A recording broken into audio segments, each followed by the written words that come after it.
All right. Let's see if this thing's working. Hello. Let me switch over here and stop this horrible music. What is up, everybody? What is up? Wow, this was the Daemon / Corlys show for sure. The Rogue Prince earns his name. What is up, everybody? Can you hear me now? Can you hear me? Is this thing working? Stream looked good. Everything looked good. Let me check. Everything on my end looks good. Sorry, there's you see lights behind me. They broke, so the lighting may be off a bit. I got to replace them. What is up, everybody? Episode 2, House of the Dragon, the Rogue Prince. Outstanding. It started a little slow, but it was still good. But then it really got good at the end. We saw Daemon become the Rogue Prince, or he's about to, essentially. So we had a 6 months time jump. That was interesting. Hello. What's up, Lord Commander Manny, Maddie, Jimmy Page, Nicole, JF, Someone, Peach, Randy, Suimatsu, Ask the Cheese, Not Saga, Dustin, what's up? Diane Ungalint, hello. Doc Holiday, everybody. I won't say hello to everybody. Obviously, people get mad when I sit there and say hello to everybody for some reason. By the way, real quick before we get started, see my shirt here. Here, let me move that. Dreams didn't make us kings. Dragons did. You can grab that shirt or any shirt with that link that's pinned up there. HBO sent me this. And then a coffee mug I have not gotten yet, but very cool. So thank you to Warner Brothers store for sending this over. So I guess we'll do our usual thing. I scribbled notes in my chicken scratch for the review video. We'll go through it and then ask anything. Actually, really quick, let me really quickly go over here. Nope. Let's do that. Over here, and I forgot to post Patreon. Let me post this link here for everybody. For any Patrons that want questions that are guaranteed to be seen, because obviously it's hard to grab everything. Let me post a link to this. 1 second. How are we liking episode 2? We're already 2 episodes in. It's kind of crazy. All right, let me grab this link real quick. I apologize if you hear that. Let me grab that, and then we'll do a post real quick. So yeah, we'll post this on Patreon for any patrons over there supporting me. You can ask questions there, whatever, and I'm guaranteed to check those. So let me just do that. Post episode 2.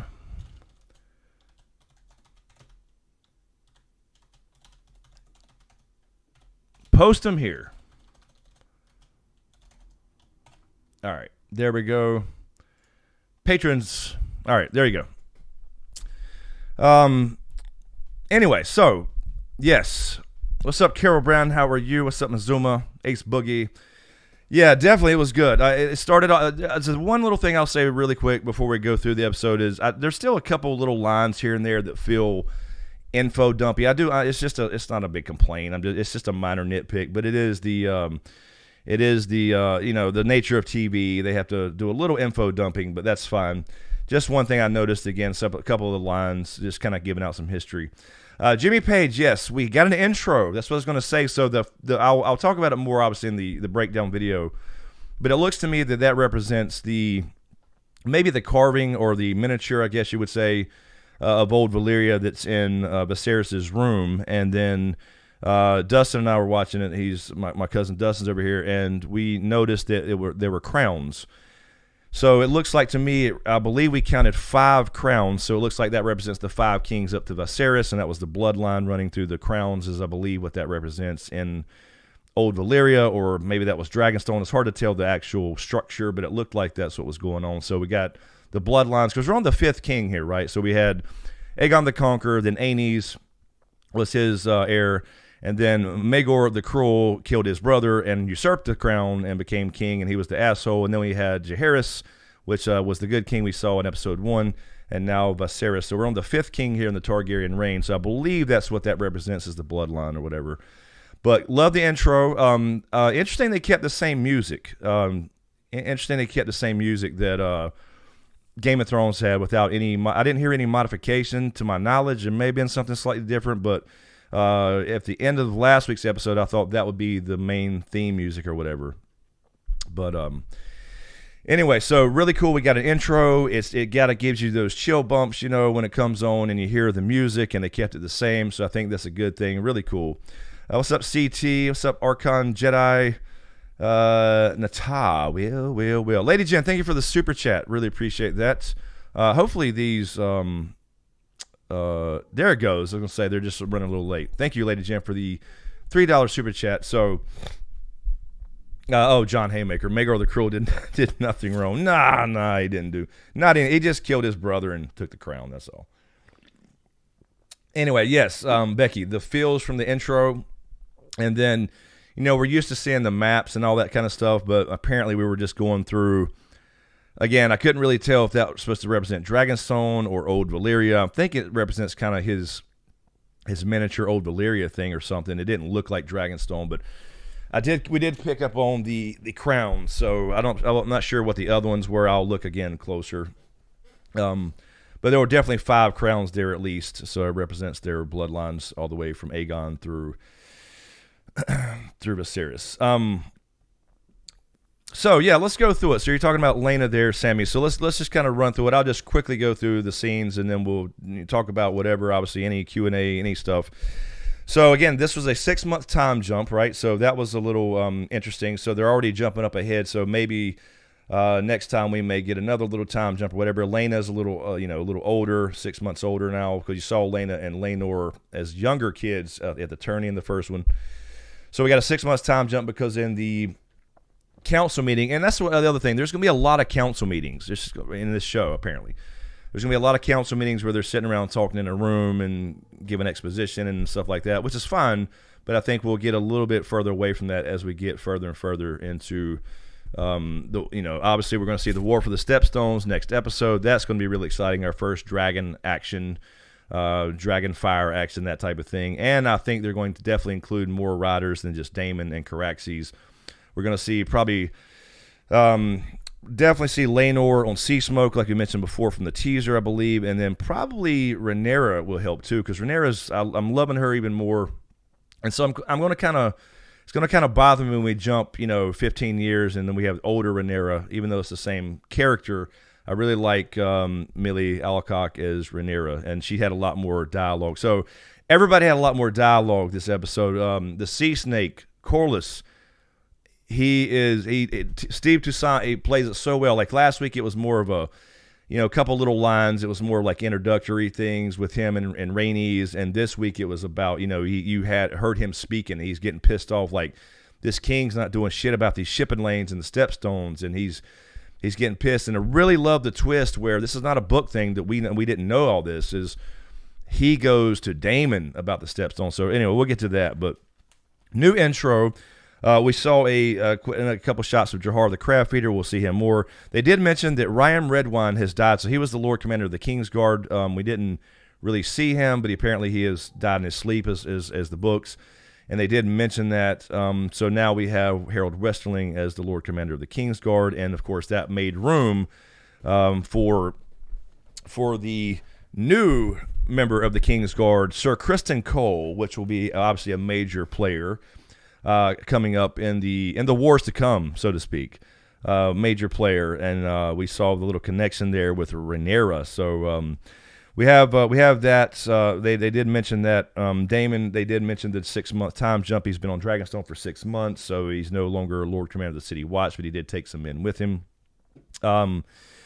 We see, let's see, this is when we see Cole basically, she picks him for the Kingsguard, so it was her decision. That was kind of cool, and he is her personal protector. Actually, to my knowledge, I don't remember them mentioning that, but he is her personal protector. So, like, you saw her leave the room, for example, in the council. He followed her. He will always be by her side personally. So that's going to be a pretty big deal. So again, the miniature I realized was sorry, I don't know what's popping up over here.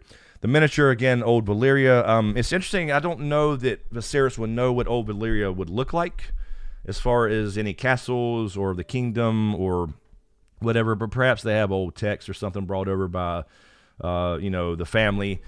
By Aegon Targaryen and Daenerys and the whole original family that came over. So maybe they know, but apparently that's the miniature, and he's talking to Alison in there and kind of getting closer with her.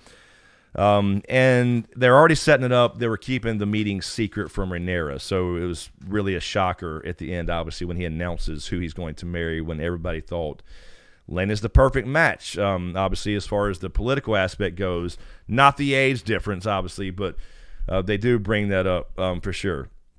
So we have Rhaenyra and Alicent, and they're praying together. We see that stuff in the Sept, and essentially it boils down to Rhaenyra wants to see her more than just, an heir, wants to be his daughter, as opposed, even though she is, probably in some way happy to be heir. She also just wants to be his little girl, and so there's that whole relationship. They had a really good bonding moment later on. I thought was really good, where they finally spoke. That was cool, and we got to hear a lot more dialogue from Rhaenyra. Yeah, I mean, you know what I mean, Peach. I mean, that's obviously. I'm glad that he said that though. Like he was like, yeah, perfect. She's from a major house, the richest house, from the master of ships. It's his daughter. It's the perfect way to keep the families together and tied together and all this kind of stuff. But it's like, what's the problem? She's 12. Now, of course, this is medieval times. Obviously, it's a whole different thing. But at least it showed that he was like thinking about that this is a little girl and I'm this old dude. So it was kind of odd with the scene with Laena, and then she was kind of repeating. But it shows you that Corlys goes after what he wants. I mean, he knows that that's the way to get closer to the Iron Throne, that her children would be the next king or queen or whatever. He's already been through this with his son Laenor and his wife Rhaenys, who he would be the king regent essentially if she was queen. So it shows you a little bit of history there as well. We have the Rhaenyra and Viserys. They have supper. First time they really spoken, but then they have a better thing later, a little conversation later. As far as when they sat down after she returned from Dragonstone, thought it was really cool. Let's see, a couple of super chats here and stuff. Thank you, Karen, for subscribing. Sean Jones, thank you for subscribing. AJ Carlier, thank you for subscribing. Matthew Styles, thank you for the super chat, Matthew. Thank you for the 10. Really appreciate it. The sound design is insane. Sounds from the castle, sounds from the Dragonstone Bridge. Yes, gives everything so much scale on top of the score that kills it when the tension builds. Yes, the Dragonstone scene in particular, when Rhaenyra flew there and kind of, I loved how she went in there and took care of this, by the way, without Otto fucking doing it. Otto's a cunt. I'm sorry. But that's just what he is. Obviously, I think everybody pretty much agrees with that. But it was very cool to say Rhaenyra, like, okay, I'm the queen. I'm the princess of Dragonstone. Kind of getting in Daemon's face, but being able to take care of it without bloodshed, and because she knows her uncle, he does love his family. He's not going to just like kill her, and he basically what she said. So it was a really cool scene, and the sound there, the dragons obviously making different noises. It's really, really good, man.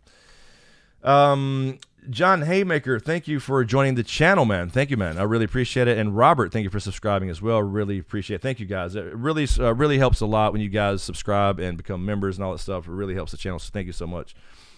Lucis, Otto's a cunt. Next shirt. Yeah, hey, that's a good idea, Lucis. I definitely need to do an Otto's a cunt shirt. Yes, that we need to do that. I got to update the whole merch thing, by the way. I do. Nat. I mean, he is. He's whoring out his daughter. He's a bastard. I mean, clearly he's playing. I mean, the actor's playing a good Otto, right? He's like the the Joffrey or the Ramsay. I mean, he just naturally makes you hate him. He's definitely got a dark side for sure. Anyway, let's see here. We had another cut with Vasaris. He keeps getting cut up on the throne. This is obviously some foreshadowing here. They put the maggots on his damn finger. Some nasty shit. These maesters have no fucking clue. It's kind of like today's medicine. They have no clue what they're doing. But anyway, so they keep getting these cuts that won't heal in his back, and now his finger, he's getting cut up on the throne. We saw that. I think it's a really good touch, though, having him, get cut up on the Iron Throne. So we saw that. Let's see, Otto. Again, he's trying to force Alison in the picture, having him go to the king's chambers, and it's secret from Rhaenyra. And Viserys does say that he's worried about what Rhaenyra will say about him taking a new wife. So that's pretty cool little touch. Viserys is really flushed out so far in this series, as opposed to the books, where you don't really know who Viserys is. He's just kind of said to be a weak king but a good man type of thing. So they're at least fleshing his character out, which is really cool. But then everybody's wanting him to marry Laena. So we have the scene where Corlys meets up with the king and Rhaenys, and they're talking out in King's Landing somewhere in the yards, whatever. And they're like, look, marry my daughter, Laena. It's the perfect match. We'll join our houses once again, although they've been joined several times in history. She's my firstborn. You'll have my fleet essentially forever. I'm the most powerful, it's richest house in the realm. It'll look good to the realm and it won't show weakness. And it is a good political match, but she was like, she's 12. So it shows you Corlys' side too. Like, he wants to establish, and I love those. We'll get to the meeting with him and Daemon. I love the line, with the talk with him and Daemon was one of my favorite episodes. I think it was my favorite scene, actually. What's up, Jennifer? There she is. I didn't realize you had changed your name last week, Jennifer, from Her Monster Highness. Anyway, so let's get through this, and then we'll get to all questions and comments or whatever. Thank you again, John, for becoming a member. I thought something else popped up there. No, okay, maybe I missed it.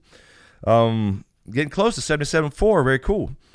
So yeah, that was and it was an uncomfortable scene with Laena, by the way. Obviously it's meant to be just like the childbirth scene in last episode.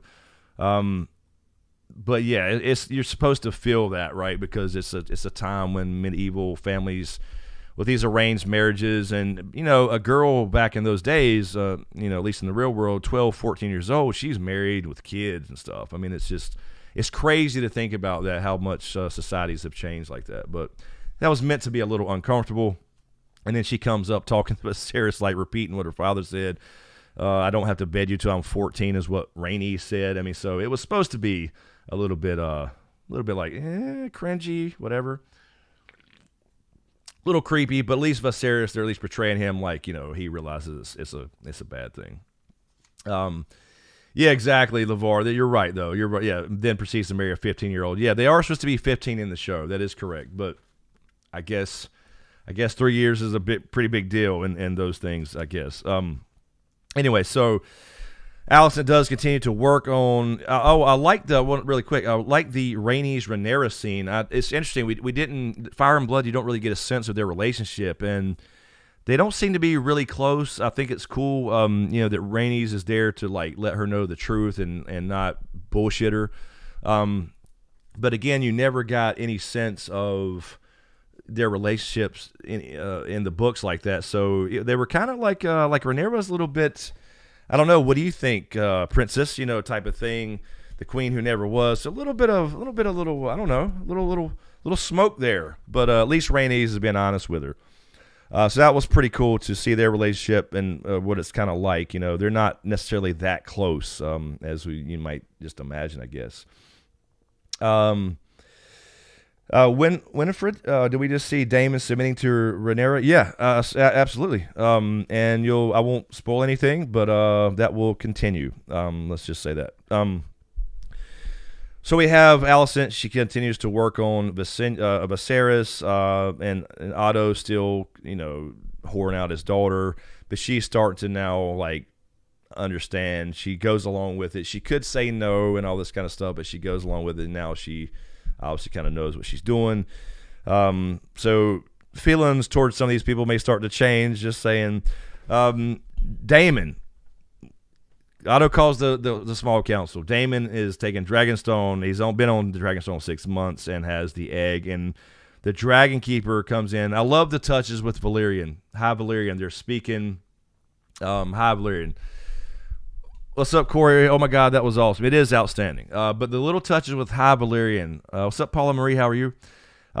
That's what makes this one of the things. It's like these couple little scenes they throw in there where this family is still speaking High Valyrian is really, really good. And it's a good little touch. They didn't have to do it and just speak the common tongue or whatever, but it really works well. And so the Dragon Keepers come in there in High Valyrian and say basically, somebody stole an egg, and there were 50 Dragon Keepers there. How'd they steal an egg? Well, it was your brother. And to make it worse, it's the same egg, and it specifically said from Dreamfire's clutch, which was the same egg that you chose for Prince Balon, which, of course, was his son that just died in the previous episode about 6 months ago at this point. So a little insult to injury. Lala Gig. Oh, no. Don't get mad at me, Lala. I've got a lot of comments last week that how I spend too much time saying hello to everybody and, talking about my book and whatever. But we just wanted to jump straight into it. So I just kind of said hello, everybody. So sorry. I'm sorry if I missed people. What is this? Keeps popping up. I'm sorry. It keeps popping up on my browser thing where the stream is. All right. Yeah, so that was a little devious there. I don't know if he meant it that way, kind of like the whole air for a day thing, because they obviously, like last week, he said air for a day. He essentially admitted it, but it doesn't mean that he could have done it in a way that was actually respectful and actually meant it, like it was sincere. He could have toasted, the air for a day, or whatever, and we didn't. I think that's interesting and cool that they didn't actually show us what Daemon and how he said it, what he said and how he said it. So the little things like that's what's making this show good. The little things they actually leave out too is really cool. Meg Paul, who's following? John's following you all over the internet. Jon Snow up in here. Damon's letter was better than Ramsay's. It was Aegon the First. I loved the letter. But then we find out. So anyway, we get to the Dragonstone thing. It was great part of the episode. Obviously, we saw 2 dragons. You saw how Caraxes knew that Daemon was getting pissed off, and he starts acting up, whatever. And then Rhaenyra swoops in. Really cool scene where she comes in with Syrax. And you didn't know who she was there for, but she did manage to get the egg back by talking to her brother directly. I thought that was really cool. The music, like you said, was really good. And it shows you how she could outdo Otto. And basically she said that later with Vasaris, like, I got it done. I don't think Otto would have been able to do it without bloodshed. So, showing her potential as queen, right? So I think it was really cool. But turns out that Daemon lied. So in the books, it does say that he sends his wife over to Essos, and again, he's going to do the whole war thing, obviously, but that she is pregnant with child, and that she loses that child potentially, and I won't say any more than that, but apparently he's lying. Crystal Love, welcome back. Yes, I'm glad you're back. I'm glad to see a lot. I've seen a lot of comments in the last couple of videos, like people jumping back in, found the channel again, all that good stuff. Let's see. Thank you, Robert, for subscribing. Derek for subscribing as well. And then let's see. Let me try this. Tinoville Greenleaf, thank you for the super chat. Let me grab it here. What do you think of the parallel between Alicent's picking her fingers? I'm not even going to try that. And Viserys' wounded finger and skin lesions. Yeah, that's interesting. I've been wondering. They've been showing her doing that, picking her fingers and then kind of chewing on her fingernails in those moments of tension and nervousness, I guess. And maybe that is tied. I never even thought about that. That's a good little catch there. Maybe that is tied into Viserys' wounds. I always took the wounds, obviously, and the lesions, whatever, as let me click off of that. Is just a little foreshadowing about health issues, because it was like a wound that wouldn't heal, and it was infected. Maybe it was just as simple as that. I was saying it could be something more serious, but that's not exactly what goes down in the book, so I won't go into any spoilers for people who hadn't read. But anyway, so I thought that's a pretty good tie-in, actually. I never thought about the relationship between that, because I would think that we got Otto talking to her and said, why do you like destroy yourself type of thing. So that was but we haven't got a real explanation for it. I guess it's just to show her character and when she's nervous, she does that, obviously. But we'll see how that. I'll be really interested to see how that changes as she gets older and now marries the king and kind of starts stepping on Rhaenyra a little bit. We'll see. But thank you for the super chat, Jan. Thank you for the super chat as well. Hey Chris, Prince Rhaenyra is badass, facing Daemon. It was a really good scene. It shows her. He walked he loves Rhaenyra and she loves him, but she's fucking serious. You know, she showed she was pissed off. She was pissed off that he grabbed that same egg that was supposed to be Balon's, which was her little brother that died. So that was pretty cool that she went and took care of that. And it made Otto look fucking stupid, which is my favorite part, because Otto's a piece of shit. So I'm just saying, if my opinion's not clear on that yet, I think it is. Thank you, Jan, for the super chat. Let's see. Hold on. So we had. I'm just trying to get through. So the Dragonstone thing, obviously the standoff, I just talked about. I think that was really cool. They speak Valyrian again. Again, I love the touches with High Valyrian, and she's basically saying, "I'm the princess of Dragonstone. This is my castle you're staying in. You'll have to kill me if you want to become heir again." And of course, he doesn't. It's not that Daemon really wants to. I mean, he wants to be heir, but it's not his top thing. He just wants to be appreciated by his brother, and I think that's what's coming off here. Because he throws the egg back to her and says, all right, and walks away and doesn't spill a drop of blood. So really cool. But again, the best part is that it showed up Otto. Just saying. My opinion.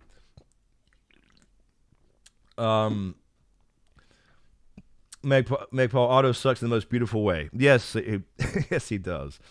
He is he's a dick. Piece of shit. Yes, Paul. Exactly. But obviously he's clearly supposed to be. There, how it is with Game of Thrones. There's characters that are obviously there for you to hate. Ramsay, Joffrey, Otto. You know what I mean? Other ones you'll come to hate. Other ones you'll come to love. Jaime. Things like that. Character arcs, but his arc is all bullshit. So that's the way I feel about Otto Hightower.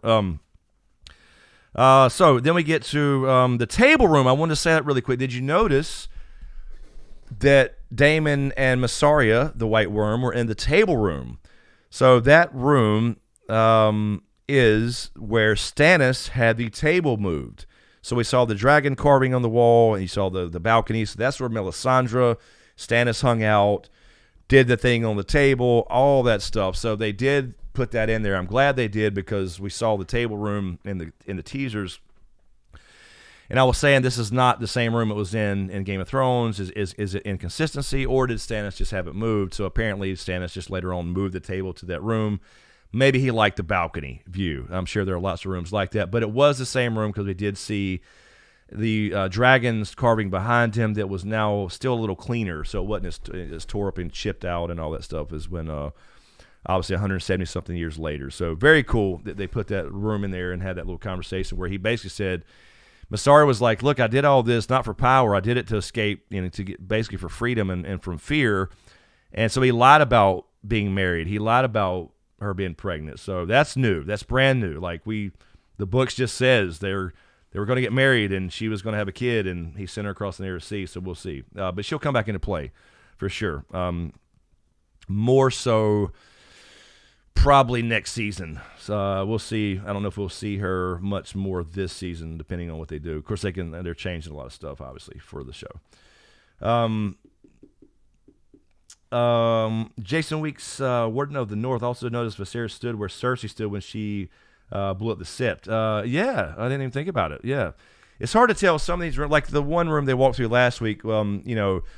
I initially said it was the map room that Cersei eventually had the map painted on, but I don't remember that that there was like several layers or stories to that room. I thought it was just a single story type thing or whatever. So I'm not sure exactly if they're all the same, but yeah, this was definitely the same room on Dragonstone. Sorry, my daughter is texting me. She knows I'm streaming on Sunday nights. Let me just tell her that. Anyway, so then Rhaenyra comes back. Viserys talks first. Viserys talks to Strong on the council and basically says, yeah, you should marry Laena. It's the perfect match. And we talked about all that. Rhaenyra returns. She had disobeyed her father, but it gives him a chance to talk about her mother. I thought that was a good touch. It makes her feel better that he loved her and it wasn't just a wife, and she wasn't just like a child producer for him or whatever. They actually loved each other. I thought that was a good touch and made them closer. And Rhaenyra does understand that he has to take a new wife, so she fully expects it. She understands that she's not mad about it. I thought that was really good. But then the council meeting, and he says, I've decided to take a new wife, and booyah, I've decided to marry the Lady Alicent Hightower. And Corlys is pissed. And this is like the books, essentially, not the same way, I guess, but Corlys leaves, the council takes off. He's like, this is an absurdity. And then Otto's just over there with that smug look on his fucking face. I wish Corlys would have went up and slapped the shit out of him. Then Rhaenyra also starts like tearing up, and she expected him to take a new wife, and she understands the game and what he's got to do, but not being her BFF. So that's why in the show, making her the same age and Alicent down 10 years or whatever, and her up a little bit, making them 15, 16 years old, is perfect for the show because it adds more of the drama and it makes it more of a tragedy and how it's going to start, when things start breaking down. So that's really, really good touch. And then it was like a big surprise, for everybody in the room. Like, wait a minute, what? I thought it was Laena, So, but Laena will get married. Let me just say that. She will be married. But then the best scene was that, and then the end, we go to Driftmark, and Corlys, you thought at first, okay, is he talking to Rhaenys? He's pissed off. He actually recruited Daemon, so this is a lot different. This was never said like this to my knowledge in the book. We got this issue on the Stepstones. It's fucking up my shipping lanes, and we're second sons. We have a lot in common here, and we need to do something about it. I did like the line where Daemon's like, I'll talk about my brother how I won't, you will not. So he wants the respect there for his brother, but he also says, my brother has never been good at that being king thing. So it kind of goes back to he's a good man, but not a good king. And obviously, everybody's getting the sense of that. So he brings up again Drahar, the crab feeder, and at the end we get a shot of that. We get a shot of, I'm assuming that's going to be Drahar. We see flashes of the pirates and stuff like that getting eaten up by crabs. And so the Rogue Prince now teams up with Lord Corlys Velaryon, and next week we shall see the War for the Stepstones. I apologize here.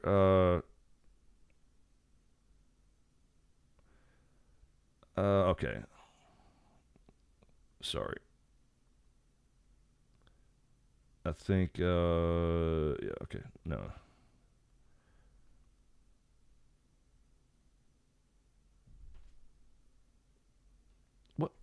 What? Yeah, I'm sorry. All right. Sorry about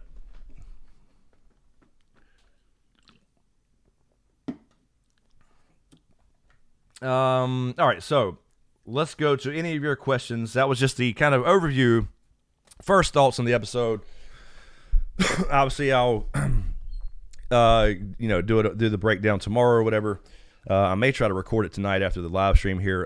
Really quick, thank you, Miss Sheila, for the super chat. Thank you for the 5. I don't know, Miss Sheila, if you meant to drop a question there, but if you did, please retype that and a mod will grab it if I can't see it. And Chicken to Jail, thank you for the super chat as well. Appreciate the 5. Q&A, what happened to Otto's wife? Did she get the middle finger? Yeah, basically. Yeah, she got the middle finger. I don't honestly know. I don't know what happened to his wife, how she died. I want to say it was a birthing thing too, but I don't remember. I don't even know if that's even said in the books. I don't remember if it is. So it's been a while since I read Fire and Blood. I started reading it again before the show, but I hadn't got back through all of it, so I don't remember. If somebody knows the answer to that, feel free to answer that for me. So I apologize, but the middle finger. Anyway, Jason Weeks is over here. Matchmaking characters from God and House of the Dragon. Yeah, and by the way, speaking of matchmaking, just reminded me, Jason. You really saw the parallels, tonight with Rhaenyra and Dany. I mean, so many little. Obviously, the dress, the gear, the riding gear, as we saw in episode 1. Just kind of her strength now. You saw where she went up to Daemon, her own uncle, and just took charge and took care of the situation. So you really saw the Dany parallels, and then it's just so cool to see like the dragons are there, and it's kind of a normal thing. I don't know why. You'd think like Game of Thrones, it was cool to see dragons be reborn, and it was such a magical thing. But now it's like they're just there, and nobody's surprised by them, and it's just a normal thing to get on your dragon like you get on a horse and ride around and with a nuclear bomb under your saddle. So it's really cool to see, and it's really cool to see their personalities react to the riders, and that's what you didn't get to see enough of in Game of Thrones. You wasn't sure how it worked. Did they do what she was thinking? How do you fly a dragon? Do you talk to it the whole time? You say Dracarys for fire, or you whatever, or Maziz for come here, but all those kind of things in High Valyrian.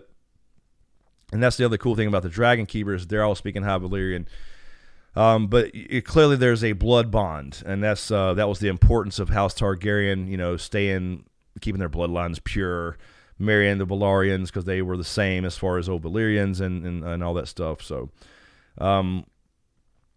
Randy, yes, Craft Eater sounds like a great restaurant to me. Yeah, I think it would be. It sounds like a good name. It does. And that's my favorite thing ever, by the way, is crab. So, Greg Cushing, she's so much more calm, cool, and collected. She is, yeah, she is. A little bit different situation though. She's in a little bit more comfortable situation where she hasn't been on the run all her life, and hiding from what she perceives as Robert's knives and all, which is mostly a lie anyway. But anyway, yeah, already being there in air and in power, a little bit more calm, and it's going to be interesting to see the transition. It's like I said before, whenever we get to, I'm assuming again episode 5 or 6 when we do the big time jump, when we see because once we see older Rhaenyra, we're not going back to young Rhaenyra, right? So I'm curious to see how that's going to be as we jump to the older Rhaenyra, but. Hopefully she continues this one as far as her personality. It's got to be hard to do. I mean, she's got to act off what she did as the young Rhaenyra or something, and so it's got to be pretty difficult. Lewis is better a nuclear bomb under your saddle than a nuclear bomb between your. Well, I mean, pretty much the same thing. I mean, but at least at least with this one, you get to aim it. You get to aim the damn bomb. Scott of Castle Drop better than Joe's Crab Shack. There is a Crab Shack down here not here, but where I go to the beach. There is a Joe's Crab Shack. I think it's Joe's. There's something Crab Shack down there. Let's see here. Jordan Cannon. I'm sorry, Jordan. I apologize. We just kind of typically just run through it like the episode, like a quick recap type thing, and then talk about it. So I apologize you missed that, but I do leave these up. Yes, fermented crab feature. We remember the fermented crab from Game of Thrones apparently helps the libido, shall we say. Dustin, Damon got some dog in him. Yeah, he does. He is. They said he is equal parts of light and dark, as they were described in the book. So he's going to be a lot of people's favorite character because you can see that he can be a definitive asshole, and for sure, but and does what he needs to do as a second son. He just wants to be appreciated and loved by his brother. I think that's his motivation. But he also has the soft spots that we saw as well, like with the opening up to Melisandre, who's just. I thought it was a good line he added. Our love doesn't see titles and names. I thought that was really cool. So that's kind of the underlying theme of this whole thing, right? Is medieval times with lords and ladies and all that stuff than the regular old common folks and whatever, and everybody's special because of their last name or their bloodline, and that's kind of the thing, right? So he does really care for Mysaria, but he obviously doesn't like his so-called bronze bitch back in the Eyrie. Jinx, anyone having issues watching the extras on HBO? I have not tried Jinx, actually. Not yet, anyway. They usually post them on YouTube, so that's where I've been watching them. And I did notice they didn't do they're not doing on HBO itself, at least not yet, the next week on Game of Thrones or next week on House of the Dragon, stuff like that. So I think they're just doing the YouTube thing now, where they're just releasing the same thing on YouTube. So that's where I've seen them. Like the behind the scenes or behind the episode, whatever. Spectre villain, a little cringe with Layla. I think you mean Bela. Yes, it was supposed to be a little uncomfortable, but that was the idea, as I was saying earlier. Oh, sorry, Jordan. You missed me talking about the show every week. Yes. This was so cool that we are here 3 years later after the ending of Game of Thrones Season 8, where most people did not like it, at least the way it was done, because, again, it should have been longer, it was rushed, blah, blah, blah. Not to get on that rant, but it's so cool to see you guys back and hanging out with these live streams and videos and all that good stuff again. Really cool. Darkside Droids, they did the next week thing tonight. I didn't see it, though. I waited, and then it just went back to the HBO Max screen. So I have not. I'll watch it after the live stream, because obviously I usually do a preview video for the next episode. Because last week's was odd. It was in the coming weeks on Game of Thrones, and I did the preview video, but I didn't include the scenes that we had already seen before, because I'd already talked about those. So I was hoping they would do just next week on, so I could do episode specific videos. So y'all saw that then at the end. I didn't. It didn't. We saw the credits, and I waited, and then it just dropped back to the HBO Max main screen. Where you play the episodes. So I don't know how I didn't see it. Devin Crystal, Team Black only in this house. Yes, over here exactly. Same here. But it's going to be interesting to see. There are a few Team Green people out there, which is fine. Everybody's welcome here, but I'm curious to see how the show changes opinions on that either way, actually, because I don't know how you can see Alison's side of things. And again, I won't go into spoilers or whatever, but I can't see how you can relate to that, except for the fact that I won't get that'll get into spoiler territory. So, So, I was watching on the app. It showed next week's preview. It did not show for us. We watched it, let the credits roll, and then it just popped back to the screen. So maybe if I would have dropped back in there, I'll go find it. Either way, I'll find it. Lady Jen, where there's smoke screen, there's fire and blood. Good work. Got to work tomorrow. Peace out. Bye. All right, Lady Jen. Thank you for hanging out. Thank you for being a channel member as well. Really appreciate it, Lady Jen. Thank you. Let's see here.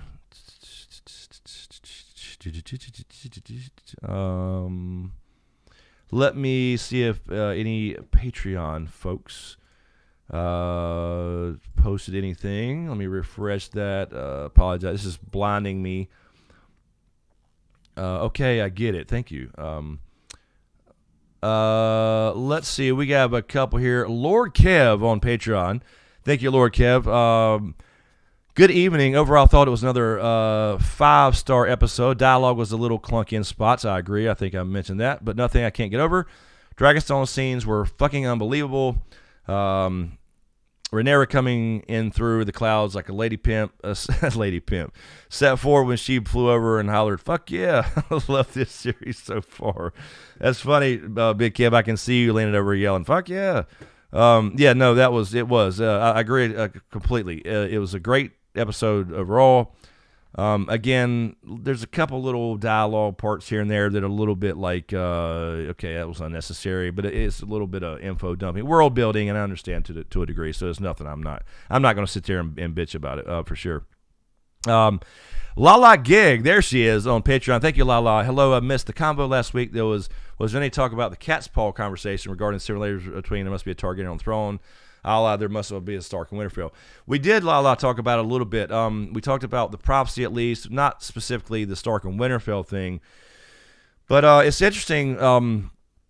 I watched the podcast that Aziz and Ashea did with George R. R. Martin, and he did distinctly say there are two canons.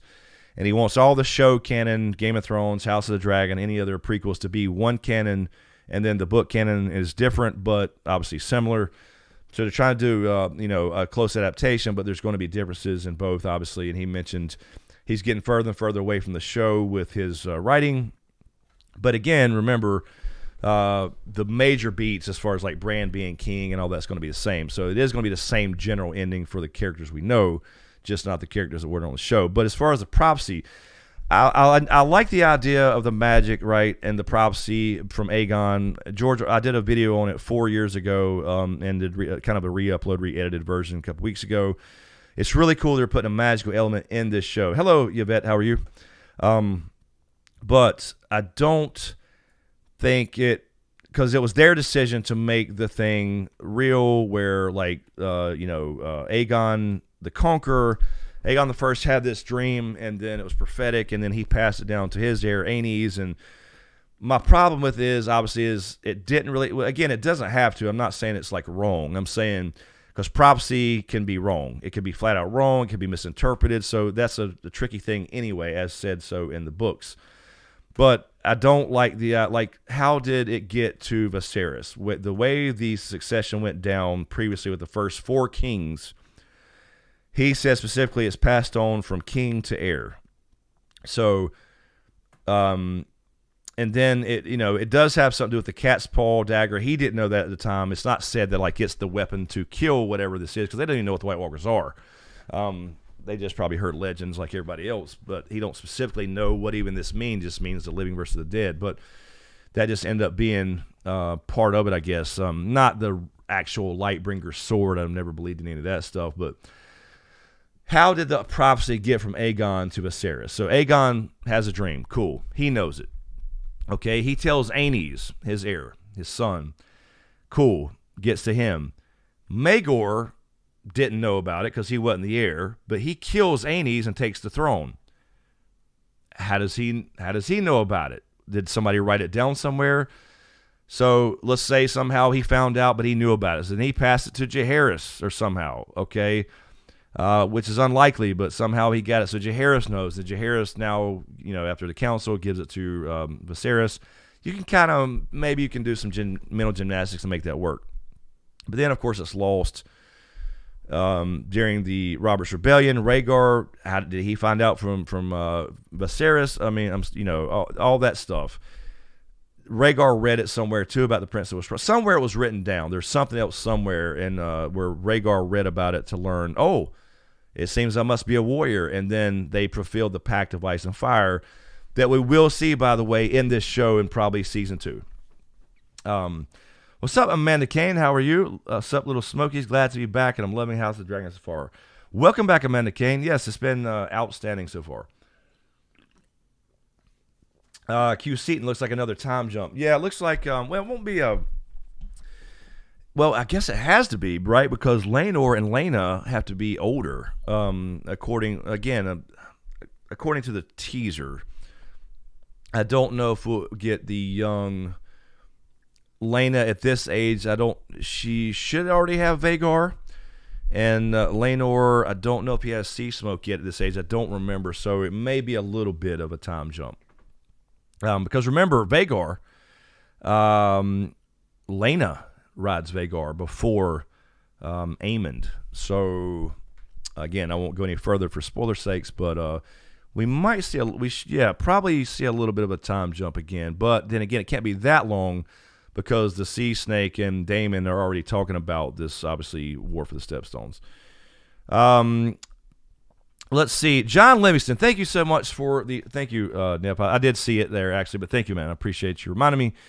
John Livingston, thank you for the 50, man. I really, really appreciate the super chat, dude. Let's see here. Been a while since I've been back, since the last season of Game of Thrones, probably. Loving the show, but I've had one complaint. Does Daemon fall a bit short as a villain? Maybe it's his ridiculous hair or something, or maybe it's me. Good to be back. Thank you, man. Thank you, John. Really appreciate the $50 super chat, man. Really, thank you, man. I don't think he does, because I don't think Daemon is a villain in this sense of a traditional villain, right? He does some stupid, horrible things. He's ruthless with the City Watch, obviously, all that kind of stuff. But the way Matt Smith, which has grown on me a lot, by the way, I said this a long time ago, when I first saw first saw that it was Matt Smith, I did really look the part, and people were like kind of making fun of the wigs and stuff.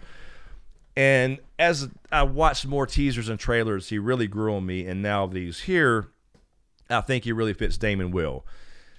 And he gets a little whiny voice sometimes when he raises his voice, but yeah, it's just a little picky thing for me. Nothing major. I still like him. So I don't think he's falling short. I think he's fitting the bill pretty close to what I imagine from reading about him, right? If you read The Princess and the Queen, The Rogue Prince, and all that stuff, it seems to fit pretty well. Now, a couple of those things were retconned and changed by George for Fire and Blood, so there were some changes there, so you can't really go off of that. But I think he is both... I think they're doing a good job with him as far as showing that he can't be an asshole. But he also, a lot of that stems from being a second son, wanting to be loved by and appreciated by his brother. Like we saw last week, I think it was a perfect thing where, for 10 years you've been king and you never once asked me to be your hand, to be by your side, to protect you. And he was like, why would I do that? He's like, because you're my brother. And it's really kind of a simple answer, but it's really a strong answer. Nat, he hasn't grown on me yet, Chrissy. Well, I'm sorry, Nat, but I think he's doing pretty good. I think, I don't know, I think he'll be a lot of people's favorite characters because of the duality, the grayness, the whole thing about the human heart and conflict, the whole George R. R. Martin thing. But that's why his characters are so good, man. I mean, because they're not perfect. They're not Mary Sue's. They're not whatever. They have complexity, and everybody's capable of all these horrible and great things. So, Dustin, wonder what Eddie Stark thinks about Alice Dragon. I don't know. We'll have to find Eddie Stark and find out what he likes about it. If he likes it at all, he may not like that son bitch a bit. So we may have to bring Eddie on. We had to do another Eddie Stark interview. Down G, thank you. I think Down G, thank you for subscribing. Really appreciate it, man. 3 away from 77.4. Very cool. Thank you guys. Appreciate it. Let's see. I don't know what I missed there. Let me check that again. Eddie Stark. I wish more people had seen those old videos to even get what the hell we're talking about. Only a couple hundred people probably even know who Eddie Stark is. Lala on Patreon. Whatever happened to Dust on the Throne, James? Yeah, we talked about that before, Lala. I know you missed last week, but thank you for coming back. I'm glad you're here this week. He just is on first shift, and he's just wasn't down for trying to come over here, and he's in his separate place now, a new house he just moved into. So he's been busy with that, but he's on first shift, and he didn't want to come watch the show, and then he knows that we'd go on till 12:30 in the morning or 1 o'clock sometimes. The more we talk, and then have to get up early and that whole thing. So it's just a scheduling thing, as far as I know, but. He just didn't seem to be as interested in House of the Dragon as he got after he got into it. So I've tried to tell him, believe me, I've asked him a million times, but it's just little old me, so I apologize. But that's what's going on with James. Because we still want to get the podcast going again, right? We have the whole podcast channel separate. I started moving podcasts from this channel to the new one, and then that all stopped, and I'm trying to get that going again. So I'm trying to figure it out. But Sneaky McCheese on Patreon. Thank you, Sneaky. Aenys had to have told his heir before Maegor killed him. After Maegor died, the throne passed back to Aenys' line. That is true. That is true. That's what I'm saying. There's ways around it, whatever. But I guess what I was saying is, if you can figure that out, right, and it gets to Vasaris and then whatever, is it written down somewhere? And then, of course, we know how it got ended. And again, it doesn't have to be perfect, right? It doesn't have to even be true.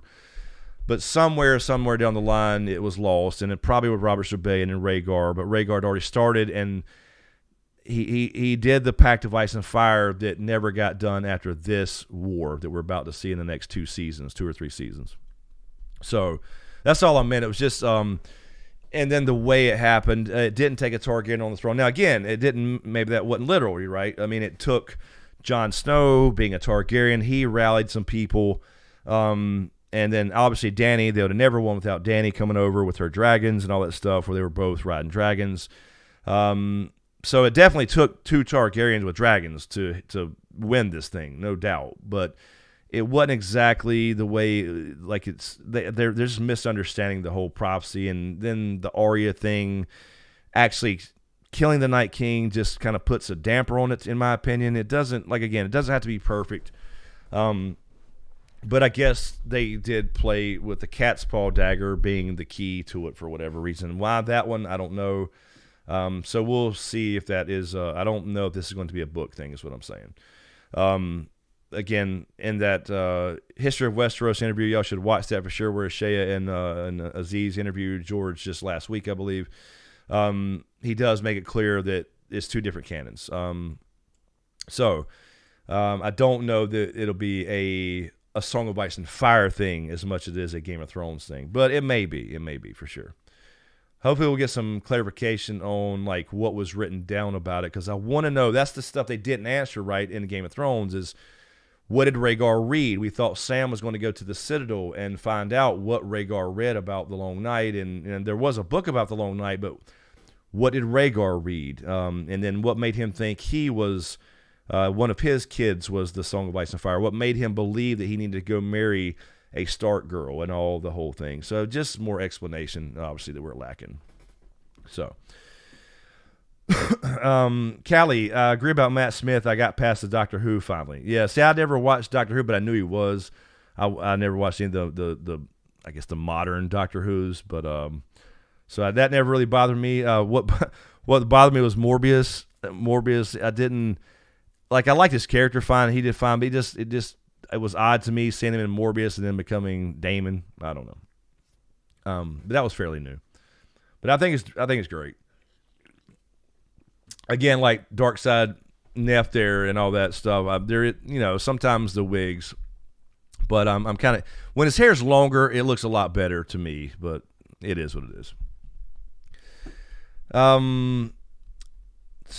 Jennifer Elevensies. What is? Oh, it's 11 o'clock. Is that what we're saying? Mark Clark, have a good one. Off to bed. Good night, everyone. See you all next week. Have a good one, Mark. Thank you for hanging out, man. I appreciate it. Thank you. Let's see here. David, the whole problem with Arya killing the Night King is it doesn't fulfill any prophecy. Maybe we'll see it on the Jon Snow series. Yeah, I mean, again, it doesn't have to be perfect, obviously. It doesn't have to be an exact thing where, prophecy is always misinterpreted. Melisandre made that clear, obviously, and it's always been a tricky thing. George R. R. Martin said that many times, too. But it just doesn't work. Arya, it just doesn't work. And they did it just for, to subvert expectations. So that's just what it gets on my nerves. I'd rather Dany, I mean, clearly Jon is the Song of Ice and Fire. That's what matters. And then he did get some people together, but they didn't even make it past Winterfell, for Christ's sake. I mean, he wasn't even the last, he wasn't even the last big bad was Cersei. I mean, come on. Or really Dany, right? So, I mean, I just don't like, it's just a personal thing for me. I just don't like that type of thing where it doesn't at least kind of line up or whatever. Caleb, thank you for subscribing. Appreciate it. And Esty Kane, thank you for subscribing as well. One to go for 77.4. We're creeping up on 78K again. That's pretty cool. 80K will be cool. That'd be nice. Got to keep this going to 100, so I appreciate everybody, every single person hit subscribe and hitting like and all that good stuff, sharing these videos, all the good things that all your YouTuber people ask you to do. I know it gets tiresome and boring and old when people say, please subscribe, please share, please thumbs up the video, please leave a comment. I know, but it really is how you get noticed by the algorithm, so thank you. Raina. Hello, Raina Marie. How are you? I'm alive. I had COVID 3 times. And upstate is upstate. Oh, the good, the bad, and the ugly. Zuma, how are things with you? Well, sorry, Raina, to hear that. I had it once. Pretty good little flu-like symptoms the first time, and Camden had it. And I haven't had it again that I know of. She had it again, really mild, though she didn't really even know it.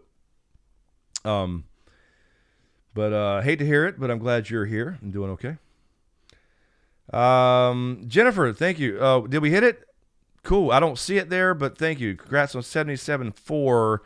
Good night, all. Thank you, Jennifer, for hanging out. Thank you. Appreciate that. Appreciate all you guys coming back. It's really cool again to see. I've seen a lot more of comments about, hey, I hadn't seen your channel in 3 years. I couldn't remember the name of it, even saw that. And a couple of times, it was pretty cool. I found you in my subscription feed, and good to be back. So I think a lot of people that hated Game of Thrones and was like, I'm never watching this shit again. I think they've, when people watch this, they'll be like, okay, I gotta watch this thing, man. I can't let the sour taste of GOT season 8 again. If you didn't like it, if you did, that's fine too. Can't let this ruin this show for me and all that. So that's the way I felt about it, and I'm glad everybody's a lot of people are thinking that way, because it broke the record, right? I mean, it broke 10 million viewers on the first episode. Diane Harris, thank you for the super chat, Diane. Wow, thank you, Diane. I really appreciate it. Thank you.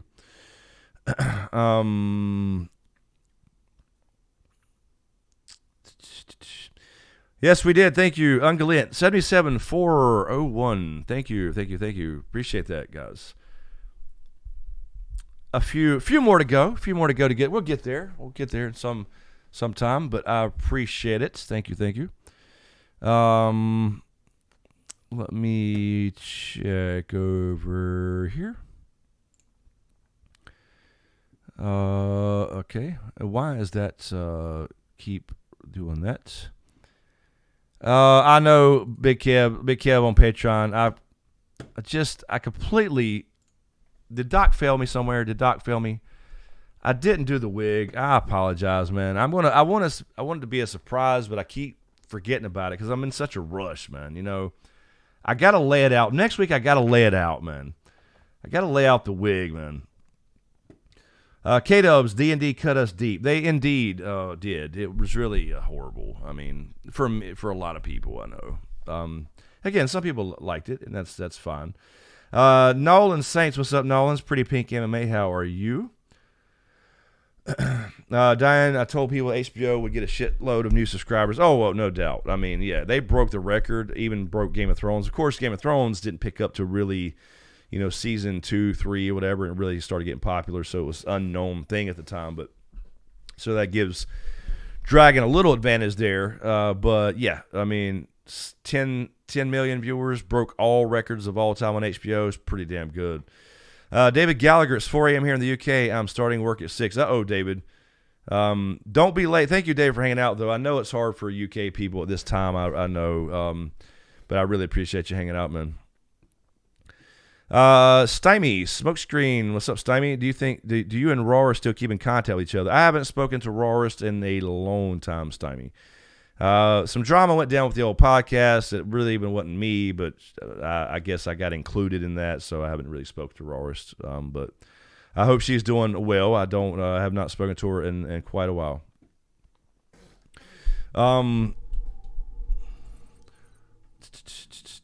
Mother of Dragon, Taryn, there she is. Love that the theme song is back with blood. Yeah, Taryn, I don't know if you were here in the beginning. Maybe you were. I apologize. But yeah, so far, I was like confused that they were using the same theme without it slightly being. I thought it'd be a slightly different. Maybe it is. Maybe it could be. But no, I think it's good. And then the blood thing, if you didn't hear me earlier, maybe you didn't. I apologize if I'm repeating myself, but it's definitely representing the bloodlines from Aegon to Vasaris so far. The symbol things, there was 5 crowns, and the other ones I couldn't see. I'll have to go watch it again and pause it. I don't know if there's any big beyond big deep meaning behind it other than that, but it's definitely the bloodline from king to king because their crowns were some of the things the blood was essentially unlocking. So it's kind of a cool little thing, and I think the whole building where you see all the blood at the end, where you saw the trails together, I think that's supposed to represent old Valyria, like the miniature castle thing that Vasaris is working on. I believe that's what that's supposed to be, but I'm not 100% sure. I gotta like watch again. Meg Paul, Chris, what did you think of the Valyrian lore scene with Vasaris? Yeah, I thought it was interesting. That's what I was saying earlier, Meg. I mean, I think it's cool, but what did they know? Like, this has been a long time. You got to remember, I'm not saying you necessarily, but in general, that Targaryens were in Westeros a long time before Aegon decided to conquer because of this dream, right, or whatever. So Aenar Targaryen brought his family over with 5 dragons and a lot of eggs, obviously, and they just sat there on Dragonstone and just, kind of mind their own business for a long time. I don't know the exact, the years or anything like that, but I don't know if that's even stated specifically. Then Aegon apparently had the dream, which is going to be the show canon at least, and then that's when they created the Targaryen banner and kind of became, they wanted to look like one of the Westerosi and the whole thing to make the conquering easier. So I think it's cool, but I think it's I don't know what they actually know, or if it's just a lot of maybe they have some books that were brought over or something to know their history. Because how would he know specifically what all these things were, right? That's what I was questioning. So maybe there's something like that. That'd be cool. But I think it was good, and I think it's good that they still have, like Damon mentioned, I'm just practicing what my family always has by taking multiple wives, polygamy. They did all that. The dragon bond, the riding, all that stuff, the eggs in the cribs. It's really cool to see this stuff in action that we all heard about in Game of Thrones that Danny talked about, or Vasaris, or whatever we would learn about the Targaryens there, that Danny had to relearn everything, right? So I think it's cool that they're still in touch, only 5 kings in to the reign with the Valyrian culture, essentially. Q Seaton, what's up? Q, Vasaris really shit the bed this episode. Yeah. He dropped a little bombshell in there, didn't he? He really did. Stefan, what's up, man? Team Black for the win. Absolutely. Same here. Again, I'm open to seeing what the Greens have to offer, but hey, just saying, I don't see how I could change. Excuse me.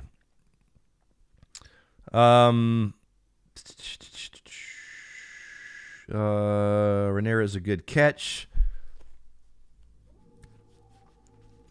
I'm probably in the middle of some of y'all's conversations. What's up, Zara? How are you? There's Zara.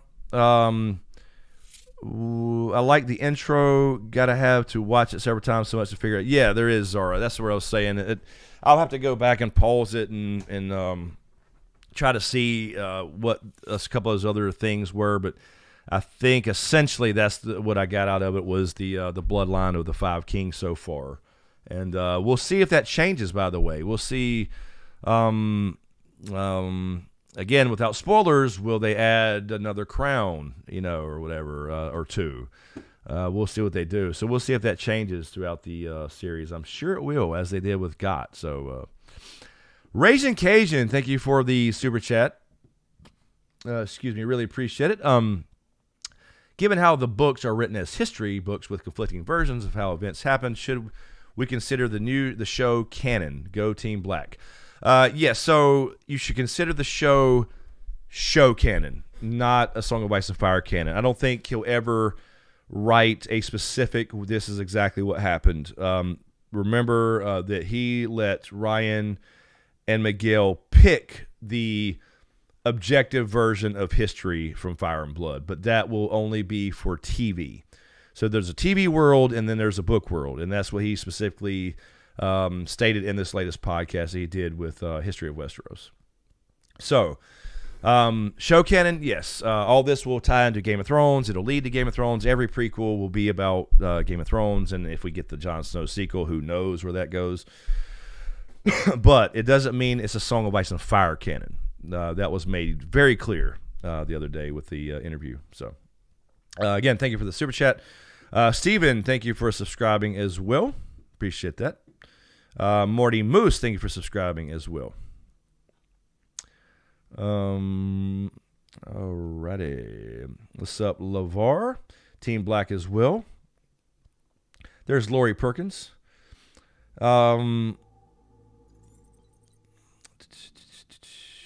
Let's see. Yeah, John, so you and Meg are talking about. I was kind of the same way. Like I didn't know. Like I understand they can't do the exact same thing with the maps or whatever, but I don't know. It's kind of.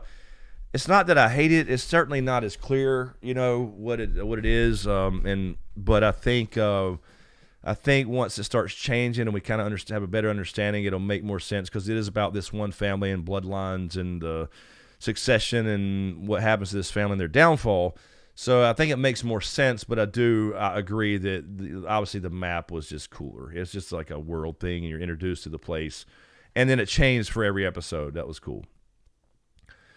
Dark Side, the king has some stank finger. Oh, God, man, what the hell, man? I was saying earlier, it's like they keep, and, obviously it's foreshadowing for some things, but, like, come on, man. We got to see. That's one thing. This the show is a lot more.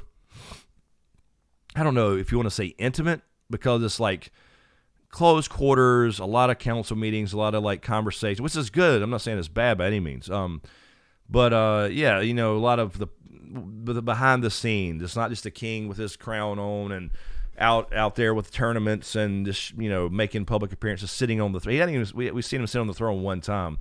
It's more of these backroom conversations and all those things. The nasty shit like the finger and the fucking stank maggots and all that stuff. Those are kind of cool touches, but yeah, it was pretty fucking nasty. Sith Dog, thank you for subscribing, man. Hey, anything with the name Sith in it, I like. Thank you, man. Nolan's who shat? I hear you, man. Yeah, K-Dubs, that is not an accident either. I think you're right, though. It was his little finger. Little nod. Baelish will make an appearance confirmed. Yeah, maybe not, but it is a little nod, I think, to agree, to Littlefinger. But remember, as we said last week, little pop quiz. What is the one character? I know, y'all know this. What is the one character that could make an appearance in House of the Dragon that you did see in Game of Thrones? Because remember, this is basically 170, but let's just say 180 to 200 years earlier. There is one character we may see. I think it'd be cool.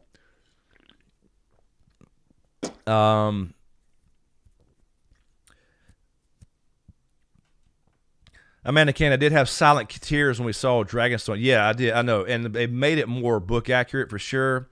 You saw the mist and the haze over it. It wasn't just clear. That was really cool. It was a good scene. Like, yeah, there was definitely a little bit more book accurate Dragonstone for sure. A lot of haze and mist, and it's kind of creepy. Got a creepy vibe to it. Like, and the music really, like you were saying earlier, really sets it off. Yes. Well, yeah, technically Wendy, yes, the Night King is definitely alive and he's up north right now. He's doing whatever the hell he's doing. But yes, Melisandre. Melisandre is the character that was a couple hundred years old. So at this point in the universe of Westeros or Planetos, whatever we're calling it, she is probably a young girl named Melanie, probably a slave somewhere, I'd imagine. I don't know yet. Obviously, we don't know the whole story. But we could see Melisandre. So we should see a little bit of Essos from time to time. Not a lot. So we could see maybe Melisandre pop up. That would be cool. That'd be cool. I mean, I don't want them to go out of their way to do it, right? And to make it just where, hey, we showed Melisandre, where some scene that doesn't make any sense or have any relevance. But we could see it. Mervin. Okay, Mervin Sanchez says Team Green just to be contrarian. Okay, so Merv, you're not the first to say Team Green. We did have a couple live streams, not since the show started, but a couple live streams ago. I had a couple people saying Team Green. I never really got the reasoning, but okay, fair enough. Hey, fair enough. Both teams are welcome here, Mervin. So I would like to hear somebody's justification, though. Seriously, just out of curiosity, why would somebody be Team Green if they know the story? And again, some things could change and surprise us.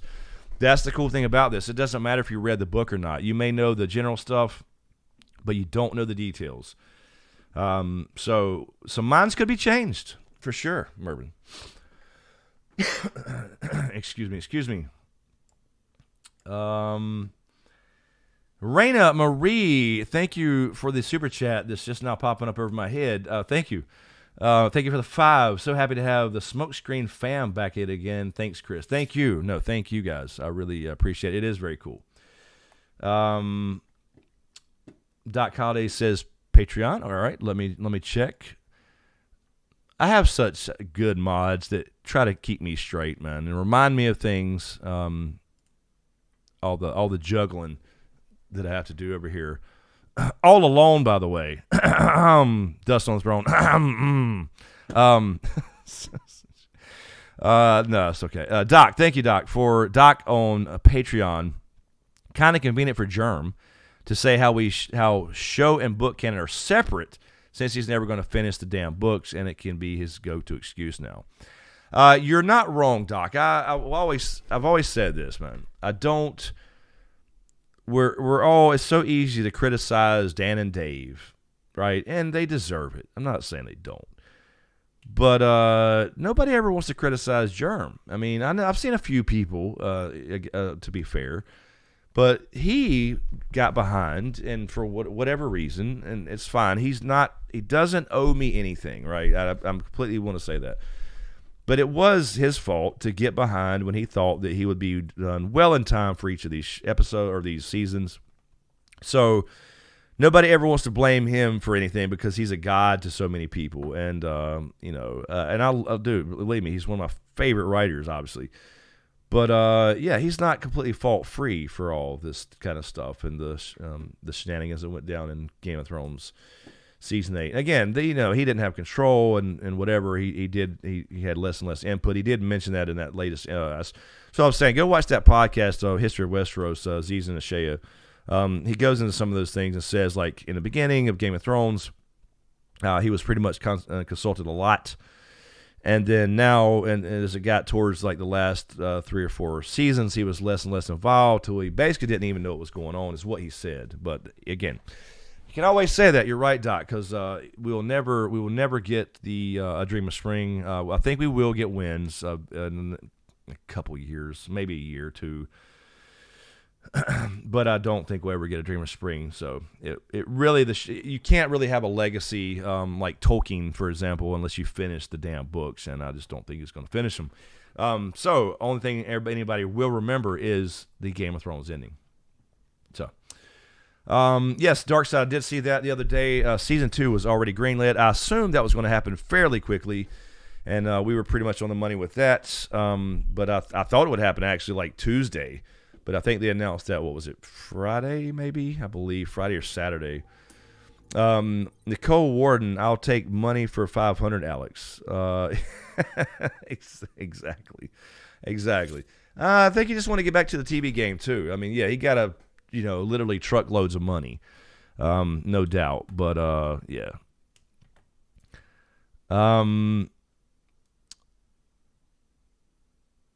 Tinoville, thank you, Greenleaf again. Thank you for the super chat for the 5. What do you think of the theory that Melisandre originally came from Hardhome?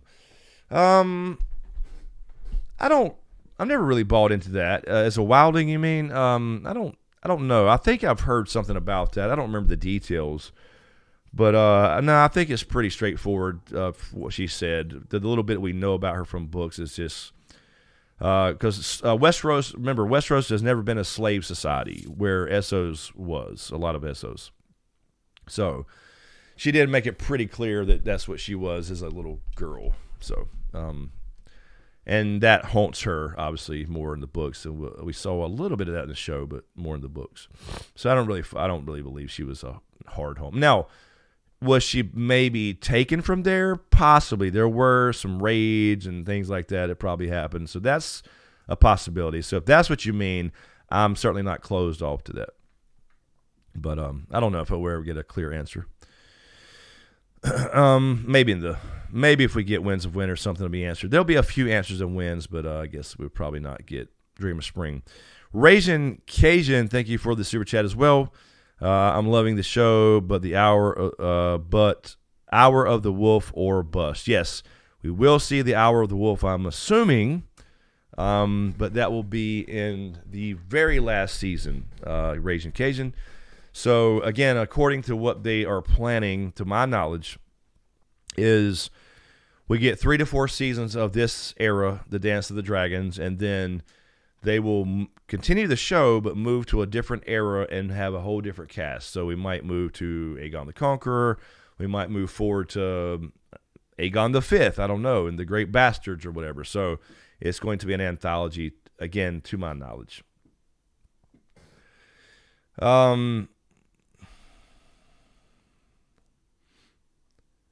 Lucis, how can we ever trust